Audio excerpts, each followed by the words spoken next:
안녕하세요. 스포츠 분석 10년차 천교수입니다. 스포츠 분석이 힘드신 분, 수익이 나지 않으신 분, 매일 지긋지긋한 한폴락에 시달리시는 분들을 위해 베테랑 천교수가 가족방을 운영 중입니다. 매일같이 적중할 수는 없습니다. 하지만 10년차의 노하우와 정직한 분석 데이터로 정성을 다해 도와드리겠습니다. 천교수 가족방 입장을 희망하시는 분들은 영상 하단 고정 댓글을 확인해 주시기 바랍니다.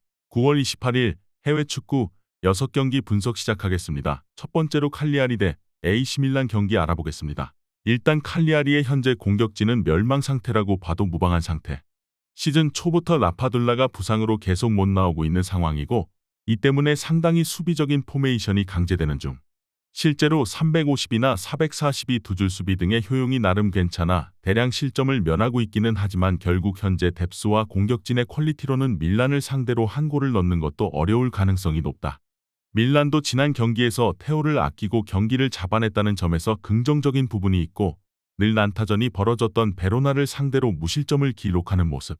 매냥의 롱볼로 상대의 전방 압박을 무력화시키는 옵션이 사라진 것이 아쉽기는 하나 칼리아리의 공격력이 좋지 못해서 밀란이 라인을 높여서 전진하더라도 큰 리스크가 있다고 보기는 어려울 듯하다. 밀란의 승리를 기대해본다. 물론 롱볼이라는 옵션이 사라지면서 최근에는 공격이 다소 부진하고 있는 밀란이기는 하나 칼리아리의 공격진 뎁스가 너무 심각해진 상황이라 자신들이 경기를 주도할 수 있는 상황은 만들 수 있을 것이다.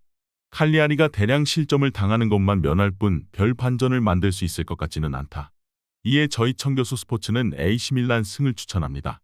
핸디 언어버 및 최종 조합은 고정 댓글 링크를 통해 가족방에서 확인해주세요. 두 번째로 엠폴리 대 살레르니타나 경기 알아보겠습니다. 엠폴리는 지난 경기에서 인테르에게 한 골만을 허용하면서 실점 억제 능력은 제법 괜찮아진 모습. 그러나 인테르를 몰아친 후반전에도 결국 득점에 실패하는 등 올 시즌 여전히 득점이 없는 기록은 이어지고 있다. 감독을 테르나나에서 데려오면서 분위기 반전을 노리고 있는 상태인데 문제는 올 시즌 테르나나도 6경기 4골로 빈공에 시달리고 있는 팀이라는 것. 결국 이 감독 교체도 효과가 있을지는 알 수 없다. 살레르니타나는 상반기에는 부진한 흐름을 자주 타는 편인데 그나마 로마와 프로시노네와 비기는 등 엠폴리보다는 좋은 성과를 내고 있는 상태. 엠폴리가 몰아치는 양상에서 칸드레바를 통한 역습을 노릴 수 있고 상대의 전진성을 봉쇄하기 위한 투볼란치 공미의 압박 스퀘어 구축도 기대할 수 있다. 물론 중원에서 공을 전개시키기 충분한 팀을 상대로는 이 양상이 잘 공략당하는 편이긴 했으나 엠폴리가 그럴 만한 퍼포먼스를 보여주고 있지는 않다.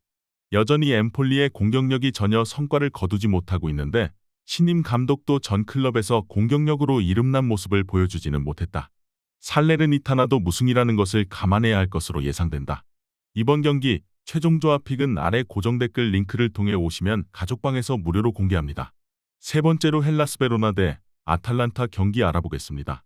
베로나는 공격력이 큰 폭으로 꺾인 지난 시즌을 기점으로 아탈란타를 상대로 통하는 역습의 양 자체가 많지는 않았다.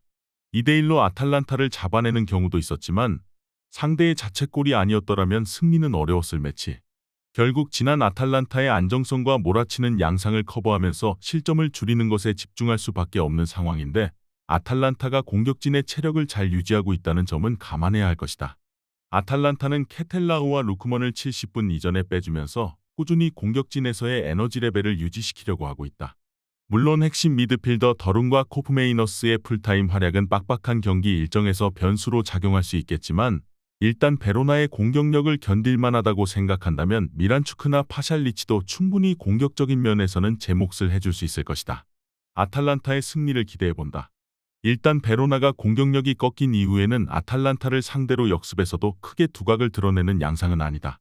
올 시즌 아탈란타의 모든 패배가 모두 원정이기는 하지만 돌풍의 주인공 프로시노네와 중원이 강한 피오렌티나를 상대로 당한 것인데 베로나가 아탈란타와의 중원 싸움에서는 전반적으로 수세적인 상황이 많았다.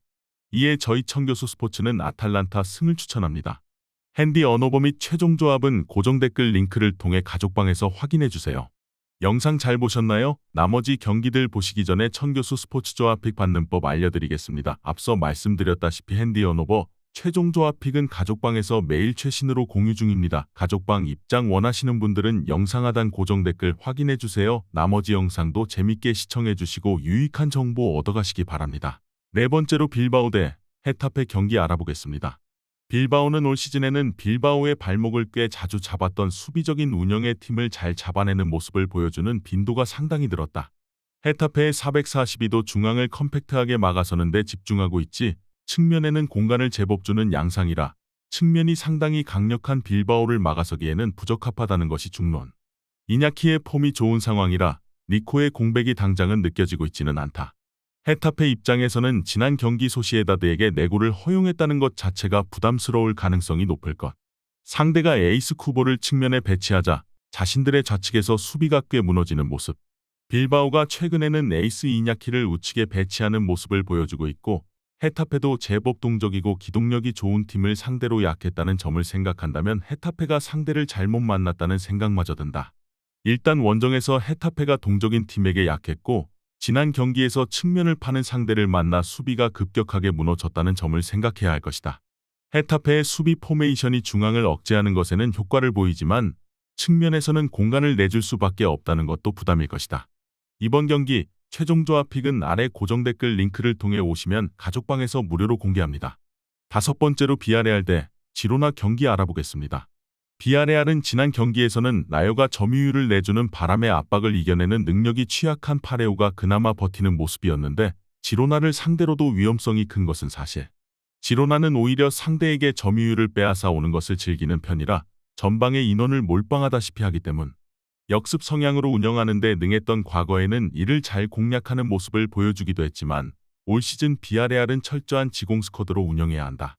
지로나는 전방의 인원을 많이 둔 만큼 늘 볼란치와 수비 기동력 때문에 수비는 불안한 팀.